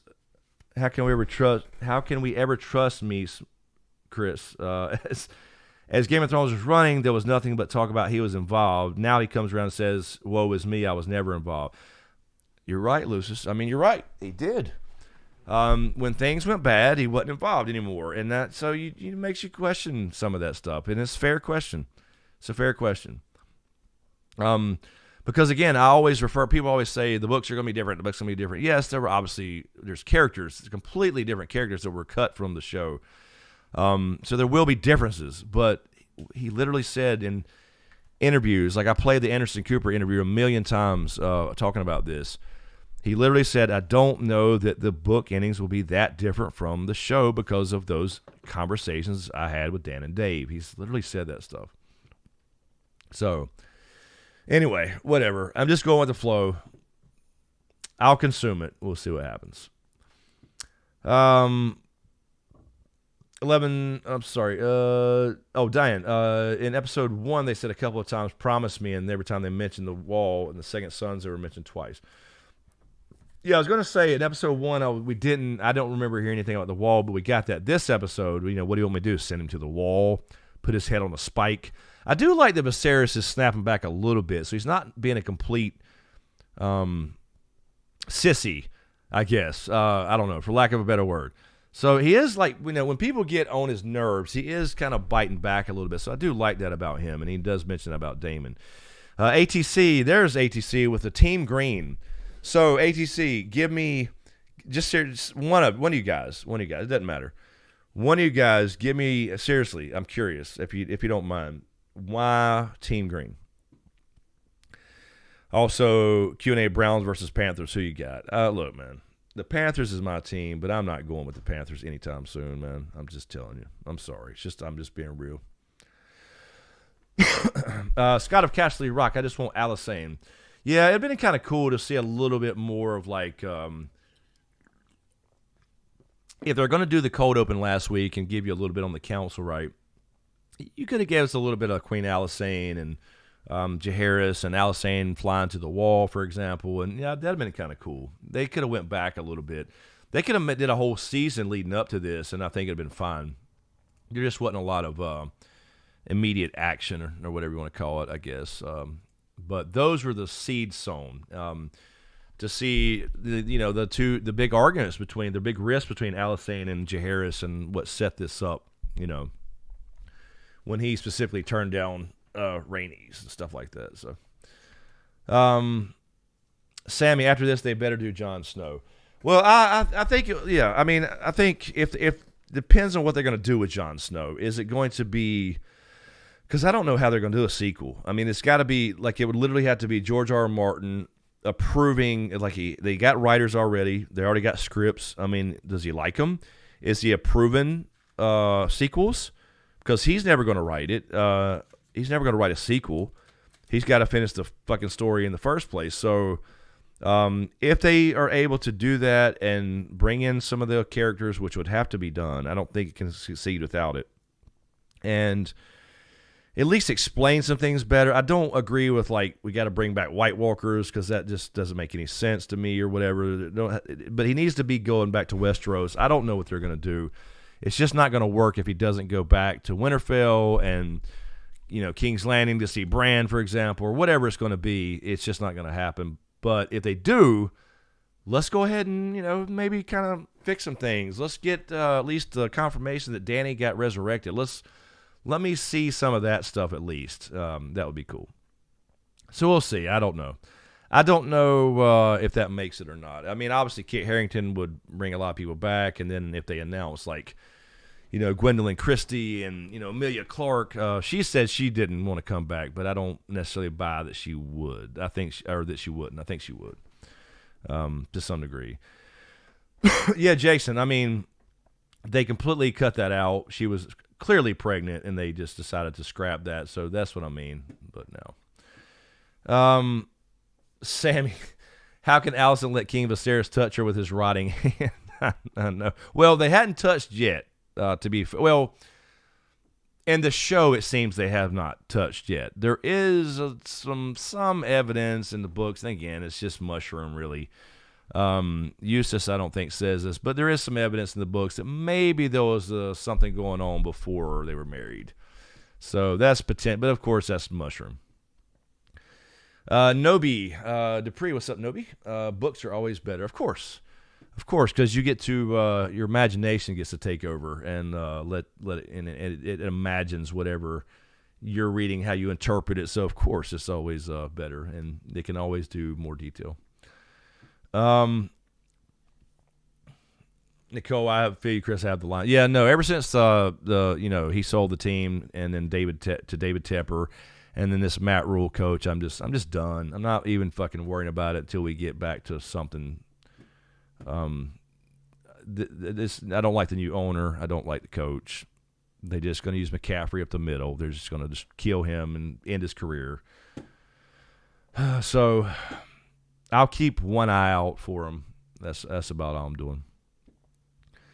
David Gallagher, I'm anticipating a huge bombshell next episode. I don't know if we'll get a bombshell. Not to my knowledge, as far as the order of things that I'm aware of. But again, this what's cool about this, David, is doesn't matter if you read the books. We don't know we know the general things that happen. We know it's going to be a tragedy, but we don't know the details. Courtney King, I think Christian Cole was trying to R-word Rhaenyra. I don't know. That's what's I don't think so, Courtney. But that's what's unanswered in the books, right? Is what is Rhaenyra's relationship with Sir Kristen Cole? Because Mushroom has a different testimony than Eustace, for example. So Mushroom says that one of them says that Rhaenyra came on to him and obviously had feelings for him and tried to seduce him and tried to get him to break his king. Remember, he's a king's guard now, right? He can't have titles and lands and love. All that stuff's out the window as far as his vows go, right? So she tried to get him to break his vows in one version, and he turned her down, right? He's like, no, I'm a king's guard. The other version is exactly the opposite, that he swore to take her over across leave everything behind, move with me over across the Narrow Sea to Essos, and we'll live happily ever after. And I'm sure I can find work as like a sellsword type of thing. And then she turned that down and said, no, why would I? I'm a princess over here. I'm a princess.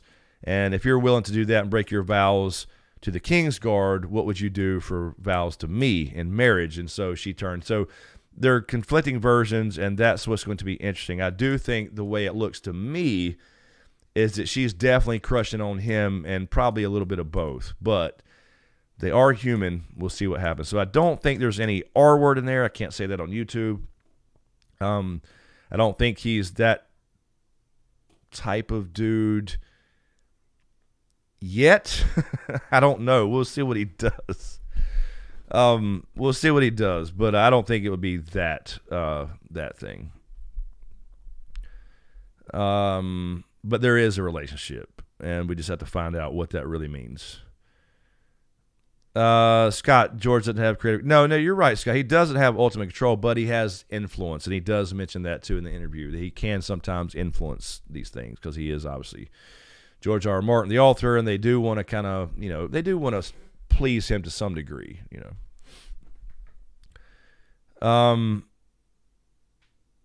Doc Holly, I just realized I'm a King's Guard. Doc's got the vows of celibacy. No, that's all right, Courtney. It's all right. It's all right. I think Nightbot, I caught it. I saw it. I think Nightbot might have grabbed it, but that's all right. That was Nightbot. That I guess Nightbot. That was a little late. No, that was something different. No. It's Courtney. That was Nightbot. You typed in all capitals. That's all that was. That was just a bot. Don't worry about it. Oh, okay. No, but you said. I'm sorry. I see it now. It was just all capitals in the preview for season episode 3. She is on her back kicking off someone. Okay, so I have not seen this yet, Courtney. So I will definitely go watch this after the stream because I didn't get the thing. Everybody else seemed to have gotten it, but me, I didn't. We watched all the credits roll, and then it went back to the HBO screen, so I didn't even see the next. But I'm obviously do a preview video on that anyway, so I'll watch it here. It's probably on YouTube now, actually.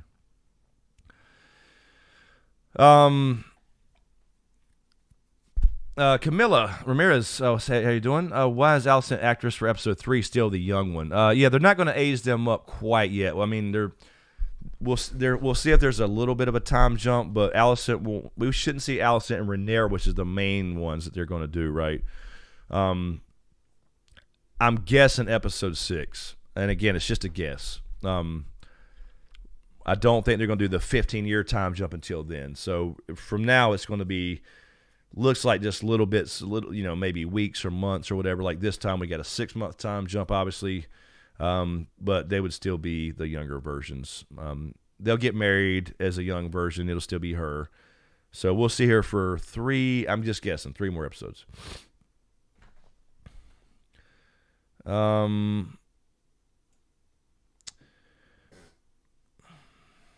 Pen Muse, hello. The Dornish people got the good genes, but the worst scenes. Right. That's I was going to say, Pen, that just reminded me real quick. Sammy too. George better influence a Danny and Boat baby resurrection. Yeah, I wish. But I don't think that's George's ending. I mean, I think there's definitely a child involved in the books. But that reminded me. I didn't think about it last week because, you get so hyped up about the show being back and you're definitely not overly critical of everything. But last week I thought about it more, and the melee scene was actually kind of dumb in some ways. Not the way, I'm not necessarily talking about the way they did it with the intercutting between the birthing bed and stuff, although that's not violence, it's a whole separate thing. But it's a fun, it's a for fun, combative tournament. Nobody goes around just killing people freely like that, even in that society. I thought that was a little odd after I thought about it for a while. Does that make sense?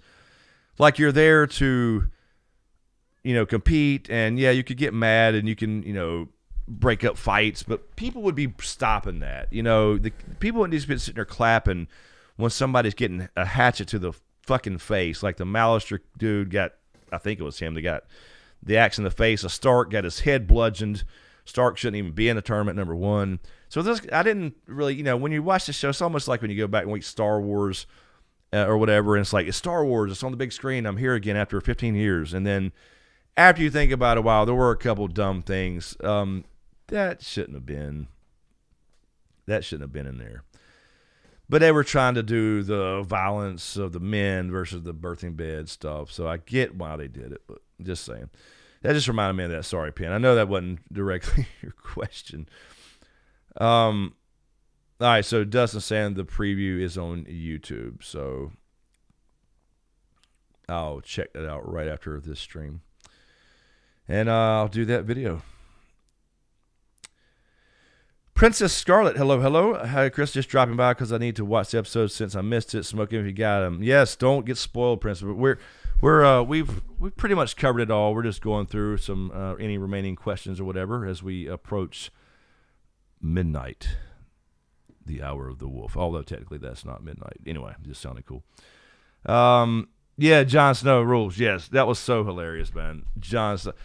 Sir Crispin. Damon said, I'm sorry, Sir Crispin? And he's like, Sir Kristen Cole, my prince. He's like, oh, sorry, I couldn't remember. But Kristen Cole did snap back and say, perhaps his prince remembered me knocking him off his horse. And then I loved how Damon just kind of laughed and said, that's good. Like, he can take it. I thought that was pretty cool. But Sir Crispin was funny as shit.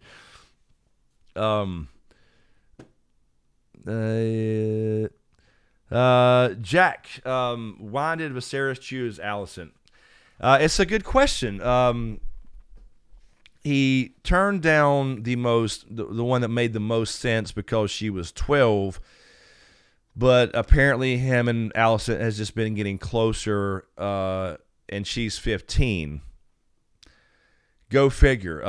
That's the stuff we didn't see behind the scenes where, she did give him the gift and she's been nice to him and she's playing her role and doing what her father wants, but she's also buying into it now. So I won't say much more about Alison there, but it's not clear. But to me, it just feels like that it's kind of been a secret meeting and they've gotten a little bit closer. Again, the books have some testimony from Mushroom that more was going on than that. I don't think that's the case in the show. Obviously, they didn't look that close. But maybe it just seems to be it's more of a feeling for her than this political marriage stuff, which is what kind of makes him a bad king.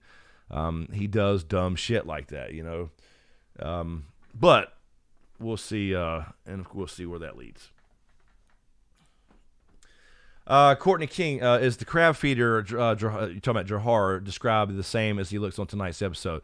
No, I don't remember any specific description of Jahar from the books. I don't remember it, but I don't think if there is, it would. I think this is a show only thing for him.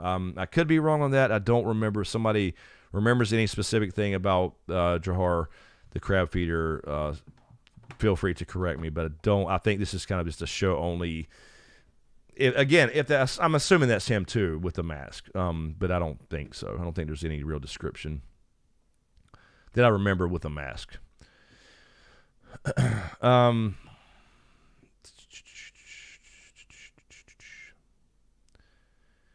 Jon Snow, I was under the belief that Rhaenyra was happily nodding because she knew Vasaris would choose Alison, but no. That was the big shocker to everybody. Like, everybody was like, what? Otto won this one, and this is what changes everything. So this was Otto's doing.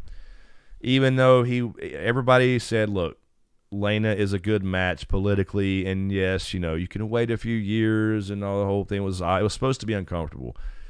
But this is Otto and the Hightowers, and they work with the Maesters, by the way. I've never bought into the big Maester Dragon conspiracy completely, but I think there to some degree is conspiracy between the Hightowers and the Maesters.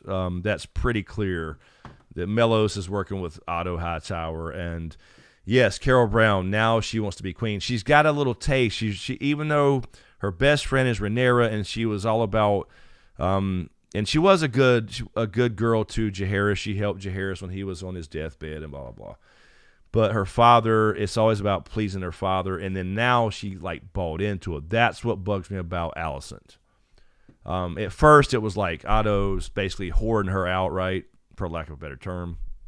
But she eventually buys into it and actively wants to be queen. And because when they get that taste for power, ultimate power corrupts absolutely, right? Or absolute power corrupts absolutely. So we'll see some changes from those characters. All right, K-Dubs, have a good one. Thanks for hanging out, man. Matty Benz, plus he looks like he has grayscale. Yeah, I couldn't tell. I'll have to pause it again when I do the rewatch and everything, but he may have grayscale. That may be why the mask is there in the first place, for sure. It did look pretty awful. But we'll see that taken care of. Maybe. Nobody said it looks like gangrene. Yeah, I mean, it could be. That was definitely a thing. But, grayscale would be a good little nod, obviously, to Game of Thrones. Dot Kelly, what did he say? Is that what you're doing, Dot? What did he say? Sorry, I'm about to lose my voice already. Jon Snow, did Vasaris choose Alison because Alison fixed his figurine as a way to guilt him into marriage? Yeah, I mean, that's not just that, right? But that's part of it, is he's felt more of a connection with her, and he feels no connection with a 12-year-old girl, right? That was his whole thing. I think that's, the way I took it, is just he knows he's got to choose a wife and do the correct thing for the king to strengthen the royal line and all that stuff. But he's really loyal to Otto Hightower, which should be the other way around, but he's considers him a close friend. He doesn't see him for what he is, like Daemon told him. So he should be aware of that, you would think, but he falls right into it. And then Allison gets to be more and more on board with it, and like, okay, and now I can be powerful. I can usurp my friend over here in some way and be queen before she is, type of thing. It's kind of that, as much as this is about a medieval patriarchy and all that stuff, which is essentially what this is about, that was mainly just lords. Like, regular people all had it hard, right? But as much as this is about that patriarchy and the lords doing what they need to do for power and blah blah blah, it's also about Alicent, who could have let this stand, and there would have been I don't want to spoil anything. Alicent goes along with it, and she didn't have to, is all I'm saying. I won't spoil anything. Courtney King, he is on the preview also. Oh, we're talking about Drahar? Okay, so yeah, I got to go watch that for sure. Meg Paul, good night. Have a good one. Lord Kev, hashtag baby strokes. Jesus. Earns, it's obvious that Viserys is a weak king, and the Rhaenys would have been a much stronger ruler. Probably. Probably. The way Eve Best is playing this, it seems like it to me. But again, we don't have very little details about Rhaenys and their relationships with people in the books. But she's definitely described as like got that fiery Targaryen attitude sometimes. So she would certainly be stronger. Well, he's just more of the like, let's just keep the peace thing. He's under a lot of pressure too, because the council chose him obviously overwhelmingly. I think the vote was 20-1, but he also wanted to continue Jaehaerys' reign. We had 60 years essentially of peace and prosperity, and everybody loved him. And he didn't want to be the one to all of a sudden be in a war and people hate him. So it's a lot of pressure. But yeah, he's a good dude, bad king. Kind of like Robert, but a little worse than Robert, because Robert did take a stand. Well, Daemon is absolutely right. He lets people run over him.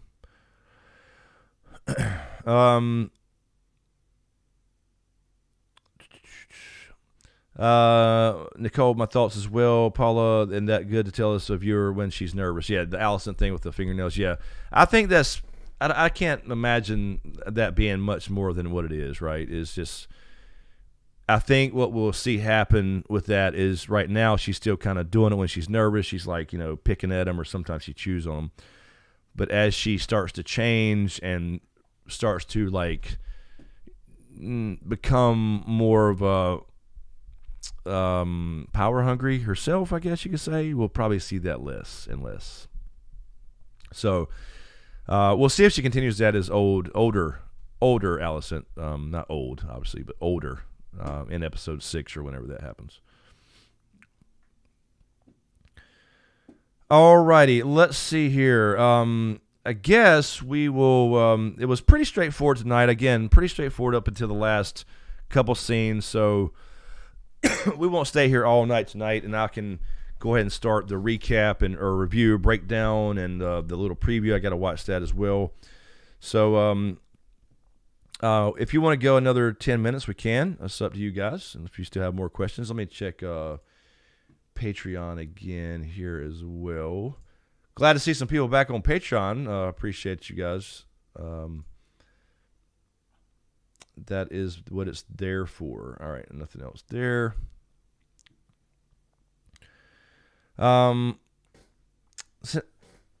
Sensational cinema. Damn, I'm still waiting to watch episode 2. I saw the very first few minutes with the crabs having a seafood picnic and the yeah, exactly. And Rick James, dude, all pissed off at the king and his homies. Well, we want to spoil it sensational, but yeah, definitely go check it out. Don't watch this back yet, for sure.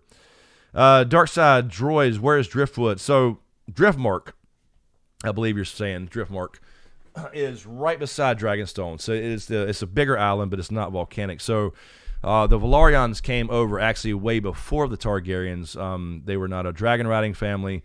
They chose Driftmark, and that's why they are named like Lord of the Tides and all that stuff.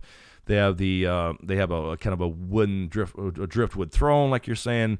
So they got this whole seafarer thing going on as opposed to being dragon riders. But they were there earlier, so they've always been really close bannermen of the Targaryens when they came over and took over because they were Valyrian too. So the Valyrians, also being Valyrian, fit. They looked exactly like Targaryens, so to keep the bloodlines pure, that's when they started marrying them very early. Aegon the Conqueror's mother was actually a Valyrian, so they were there a long time before, apparently. Again, like Corliss said tonight, according to most text, or some text.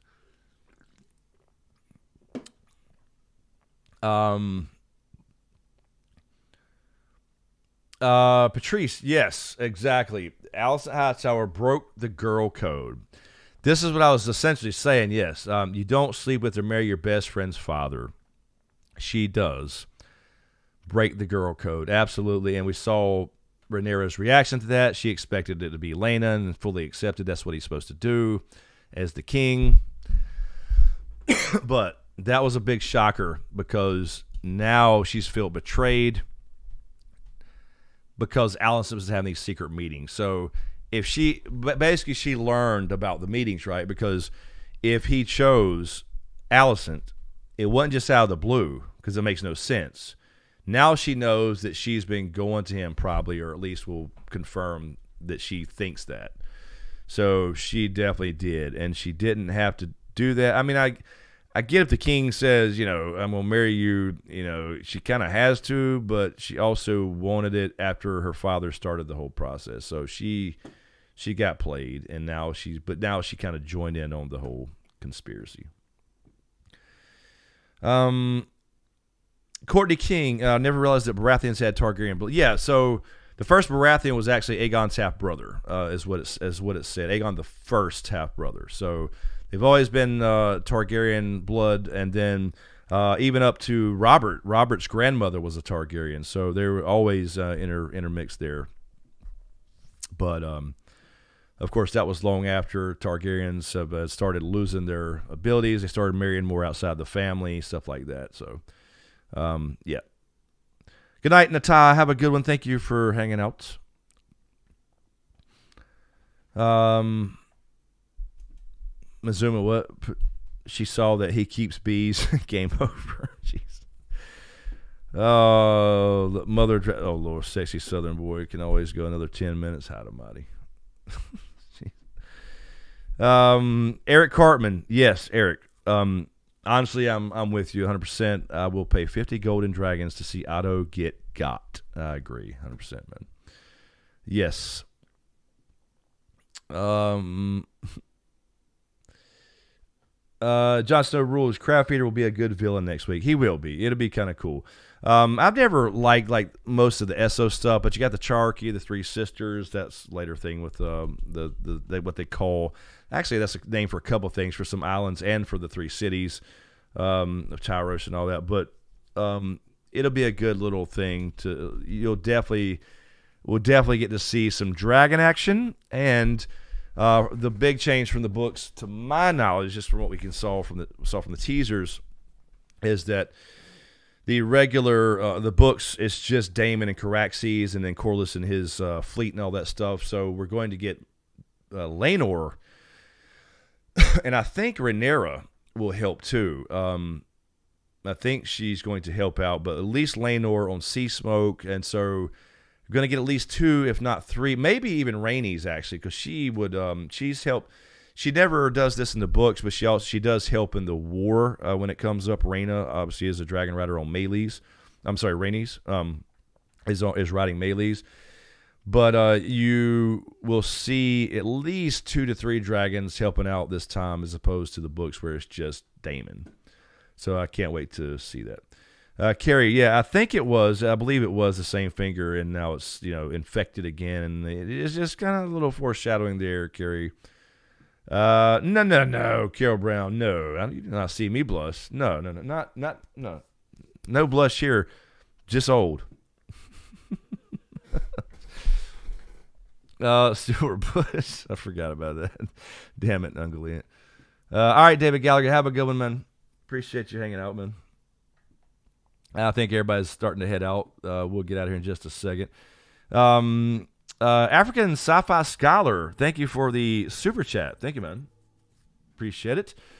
African Sci-Fi Scholar says 3 questions. I don't remember seeing House Valyrian in the GOT show. Is that right? No, we did not. I don't even think they were mentioned. But no, we never saw any Valyrians. 2, where are Valyrians better seamen than the Iron Islands? In this era, arguably, yes. I can't really say objectively or whatever, but I believe during this era, at least with the Sea Snake, he's pretty fucking legendary. So I would say yes. Where the Ironborn kind of got stronger later, I guess is what I'm saying. But I think at least during this era for sure. And because they're, once the Targaryens lose their power, Valyrians kind of lose theirs, if that makes sense for the Game of Thrones era. Number 3, will House Gardner play a role in House of the Dragon show? I don't think we'll see. I don't remember the timeline here. The Tyrells are already taken over, correct? Yeah, no. So Gardners are pretty much gone, wiped out at this point, because Aegon, the Conqueror, ended up. Because remember, the Gardners were the Reach's powerhouse. They opposed Aegon.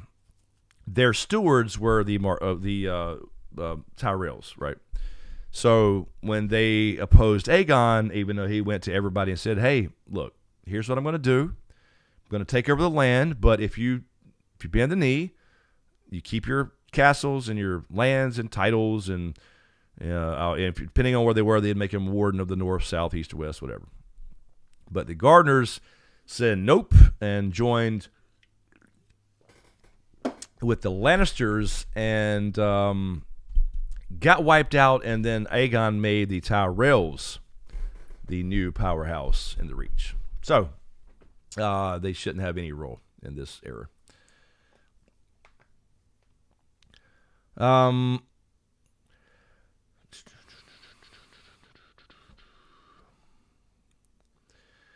John Snow did the 6 months time jump to catch me off guard. It actually did a little bit. I immediately caught it, but I was like, I didn't expect it. I didn't expect any time jumps really. I guess I should have, honestly, because they can't have all this butt up, just week after week, I guess. But when Corlys said Daemon's been sitting on Dragonstone for 6 months, and going to have a new wife and all that, I was like, oh, okay. So they're doing. I expected some. I did, I guess, because I said last week that you saw a young Laena and Laenor at the tourney. Obviously, we're going to get the older ones, but they were even too young for, I guess, what's current. So we'll have a couple years maybe. I'm not sure what they'll do again, but it did a little bit, honestly. That's one of the first things I wrote down when he said that was for my notes and stuff for a video or whatever in this live stream was, okay, so Daemon's already been there 6 months, so we just jumped 6 months. And that gives us a little bit more time for, Vasaris and Alison to get closer and all those meetings we didn't see and whatever. So I guess it makes sense. Excuse me.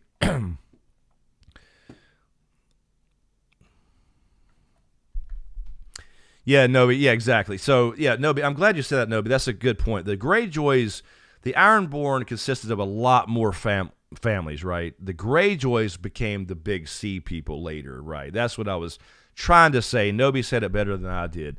The Greyjoys became better seafarers later.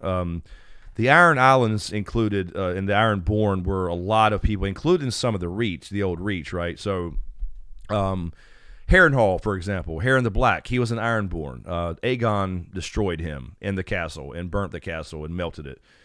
He was technically an Ironborn, although not necessarily a seafarer like the Greyjoy. So that one family is what made them be known as like the seafarers, kind of like the Valyrians. So thank you, Nobi, for reminding me to clear that up. She said it better than I said it.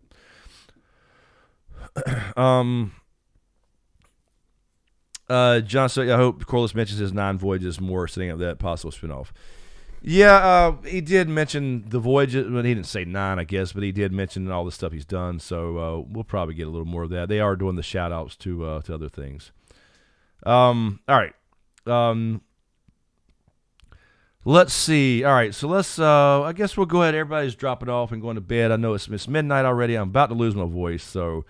We'll stop it here, and then I'll get busy on the breakdown, and then I got to go watch the preview, so I'll do that video as well. So the breakdown, assuming everything goes smooth and YouTube doesn't screw me over this week, it will be out tomorrow, and then I'll do the episode 3 preview after I go watch that and break that down, take my notes, etc. But yes, thank you guys for hanging out. Master Seth, what's up, man? Thank you. Cool stream. Thank you, man. Appreciate it. The maggots manicure. Oh, damn, Carol. That's a good way to put it, though. Barbara Bain, wow, the old guy wearing a mop for a wig. Yeah, I mean, I don't know. A lot of people are complaining about all the wigs. So, but yes, thank you, everybody. Thank you, thank you, mods. I really appreciate you taking care of shit for me. Thanks, everybody, for coming in. Enjoyed it. I will get on that tomorrow. I guess I'll go ahead and record the episode and get my screenshots and all that shit together.